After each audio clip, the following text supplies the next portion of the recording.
আসলাম আপনাদের সামনে। তো মূলত ইসলামের সম্পর্কে কিছু কথা বলবো আপনাদের, যেগুলো অনেক শুনতে আপনাদের অনেক ভালো লাগবে। মানুষের প্রতি প্রেম পুণে উদ্ভাসিত এই সুমহান প্রতিশোধ সম্ভাবনা করিয়েছিলেন হজরত বিরাট মানুষত্ব।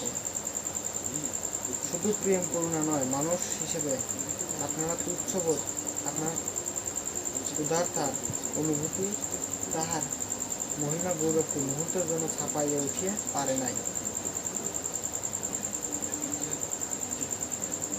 মক্কা বিজয়ের পর হযরত সাফা পরবর্তী পার্শ্ব বসিয়া সত্যাসেনী মানুষকে দিন দান করিতেছেন, এমন সময় একটি লোক তাহার কাছে আসিয়া ভয় কাঁপিতে লাগিল।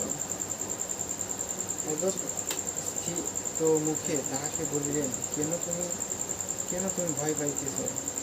ভয়ের তো কিছুই নেই এখানে। আমি রাজা নই, আমি সম্রাট নই, আমি মানুষের প্রভুও নই। সবাই ভালো থাকবেন, সুস্থ থাকবেন। আল্লাহ হাফেজ।